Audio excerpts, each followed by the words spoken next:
Hey, welcome to News You Can Use. I'm your host, BG. You know, everyone needs a haircut, right? And for a lot of people, all you have to do is book an appointment at your local salon. But that's not the case for everybody.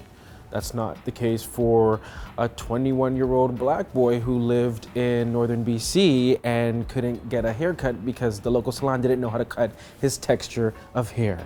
Yeah, for people with textured hair, the struggle can be real. But listen to this, one Toronto stylist is actually looking to change that. Now, before we get into all those details, I need you to do a few things, like subscribing to this channel, tapping that notification bell, and make sure to follow us on all of our social media. Those details, by the way, are in the description below. So, T'kehya, also known as TK, she's a hairstylist from Toronto who is changing the game.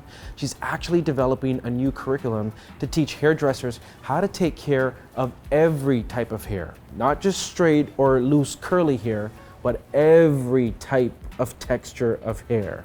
TK says she has seen the gaps in education firsthand and says it's time to change that. So let's bring her in. TK, the woman who loves hair. Yes. Thank you so much for joining us here on News You Can Use, by the way. Thank you for having me. I commend you for what you're doing. Thank you. Literally trying to change the game and how people who want to get into hair, what they have to learn about. Yeah, exactly. Talk to me about all of that. I mean, typically what happens is when you are seeking to become a hairdresser, you go to hair school, you go for a year, and then you get your hours, and then you apprentice, and then you get your license.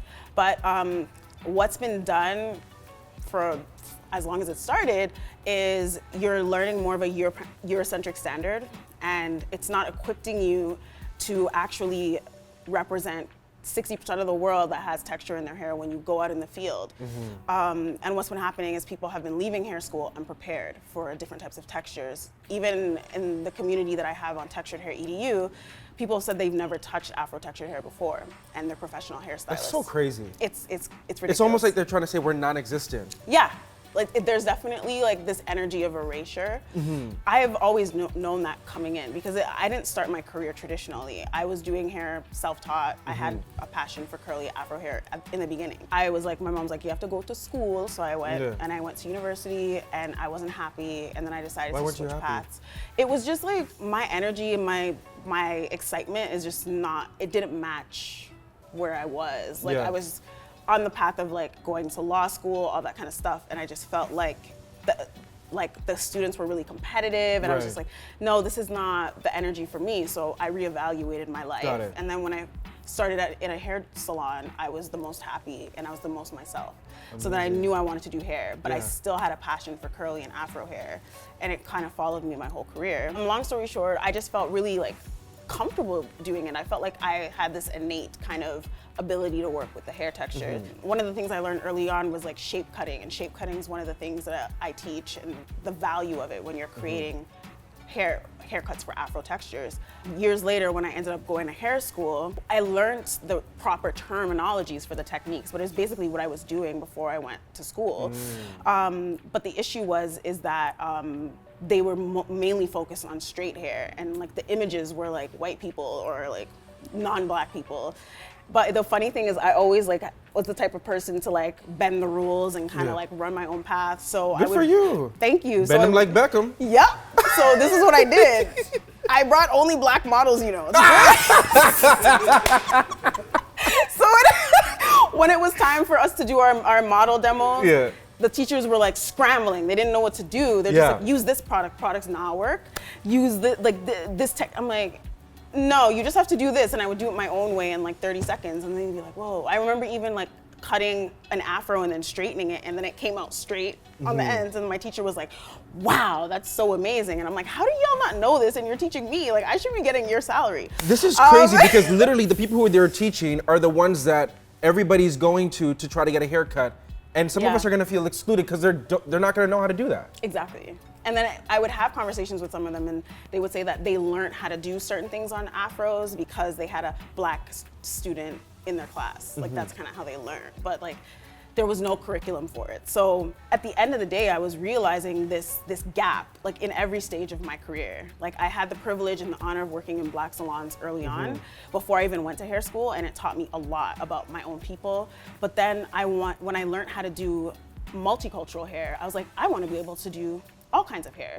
So then I went into white salons, and then I was noticing another gap, and it was, to call it short, segregation, if you can just be, you know, real about it, that Black people went to Black salons, white people went to white salons. If you were Asian, you went to an Asian salon. And even like to this day, like a lot of like white salons don't even know how to do Asian hair because the texture is so coarse, and it's more resistant to color services and things like that. So there's even a gap in that area. So I was just noticing like, okay, this is weird. Like we're not in the 60s anymore, but yet there's so much division. And then I was like, I need to do something, or somebody needs to do something. And I was just running my mouth complaining like, why doesn't nobody do it? Why doesn't somebody do it? And then came the moment. Not really. Oh, sorry. No, I still had like this word called imposter syndrome, and I was just like, but does it have to be me? Like, and then God's like, yes, and then I'm like, okay. Yes, I love that conversation. I know those ones. Is it me? Is it me, God?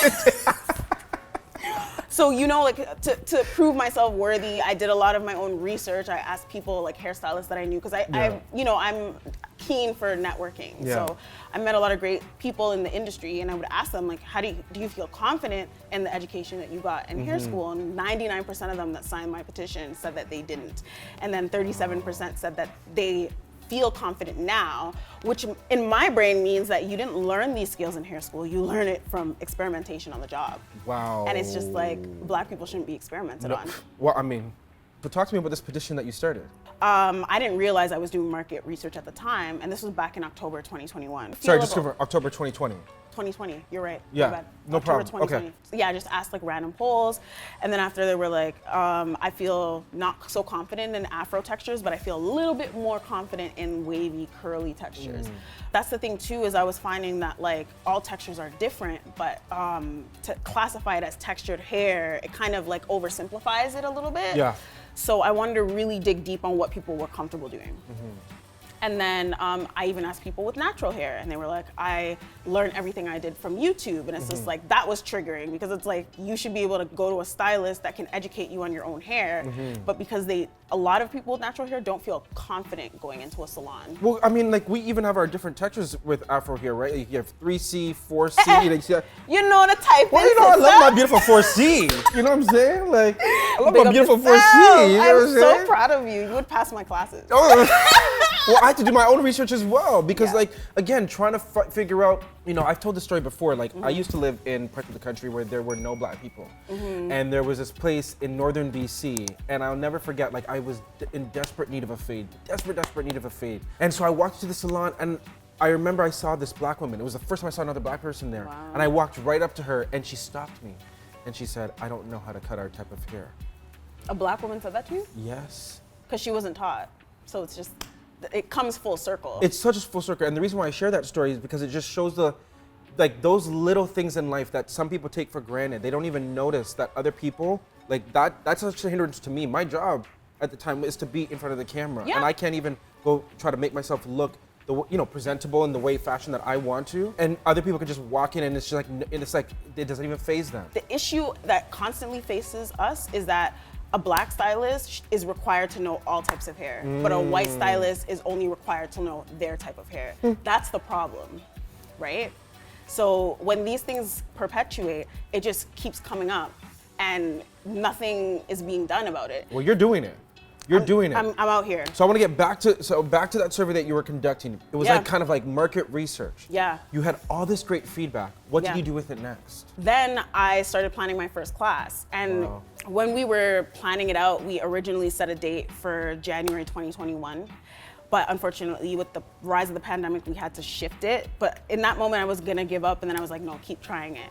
So then we planned it out for June, and then we started selling tickets, and then people were showing interest in coming. And the great thing is we had not only hairstylists, but we had like makeup artists that wanted to know how to do hair. We had like people that had mixed race children. So there was like a community of people that came to learn how to do that type of service. The result was great. And then we pre-recorded it, and what we're planning to do when the website launches is post that as our first course that other people that didn't attend can buy. And were you seeing people of all different backgrounds attending your course? Yep, there were white people, there were Asian people, there were black people, you name it. So what is your long-term vision? That anybody that walks into a salon can get services that they need. Yeah, and I'm not seeing that right now. And the thing too is that people of color travel the world, but there's always that gap, right? There's always that like, okay, I would say I wanna go on vacation to, I don't know, like Ireland. Yeah. Will I be able to get a hairdresser? Or do I have to Yeah. do my hair myself? And there's nothing wrong about being self-taught. That's how I started. And Black people are very great at inventing things. However, we need to know that we can also be taken care of. How many of us are like this strong Black man, strong Black woman kind of narrative when, yeah, it's good to be strong and Black and power to the people, but when are we taken care of? And when can we be vulnerable? And when can we be vulnerable? Exactly. Do you foresee potentially your course, like schools, hair schools across the world, buying your course to teach their students potentially? Would you want to see that? Hopefully, because like my goal at the end of it is, you know, the reach would be amazing, but I just want stylists and anyone to feel more confident about texture that's not a burden, and then therefore understanding the hair and therefore treating it with love and therefore respecting the person that has that texture. So if it goes global, worldwide, that would be amazing, but I have to start with Canada. Yeah. And you know, unfortunately the ministry doesn't really seem like they're trying to change. So in the meantime, I am just gonna build the content and have the website available for people to access the content. It's just unfortunate because they're gonna have to pay extra after already going to hair school or whatever the case may be when it should already be taught. The other issue in beauty schools is that there's 4 mannequins that people are required to use, but they're all straight hair mannequins. And I remember even asking one of my teachers this. This is the embedded systemicness that we talk about, guys. Yep, basically. I remember asking my teacher this one time in hair school. I was like, how come there's no Afro texture mannequins? She's like, oh, because they're more expensive. So like we use these ones because they're more affordable. And then to make it curly, this is what they do.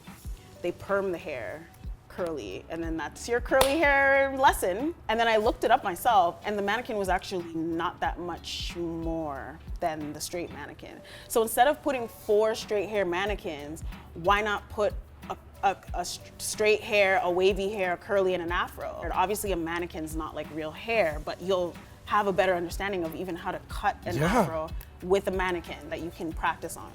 I am so proud of you. Thank you. Gosh.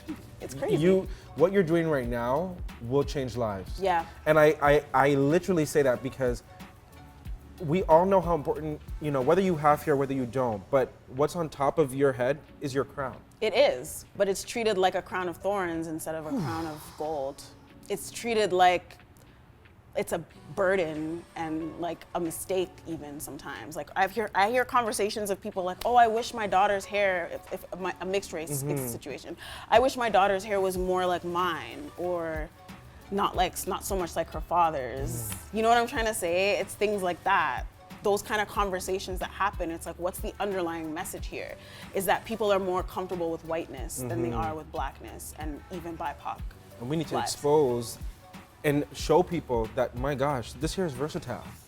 It's the most versatile hair on the planet. It's so versatile. Yeah. And it looks so damn good. I was gonna say a different does. word, but like, it does your look crowd is good. looking, I'm loving that. You know, and people even think you can't color afros. Like, that's a lie from the pits of hell. Like, you can definitely color afros. Rebuke that. Yeah, like the people that do the afro need to know how to manage the afro before they color it. That's the problem. TK, can you just remind our viewers, where can they get your course? Okay, so you guys are gonna have to wait a minute for my course, but it will be available at texturedhairedu.com. But for now, you can find me on Instagram at texturedhairedu for free content and then announcements on when the website launches. We love to hear it and we love to see it. Thank you so much Thank for coming you. in. Yes. You're amazing. Thank you. No, seriously. Thank you so much. A whole vibe, eh? Like a whole vibe. Hey BG Squad, thanks so much for checking out our channel, and listen to this, we have more great content for you, like this video right here and this video right here. By the way, don't forget to subscribe to this channel right now and tap that notification bell.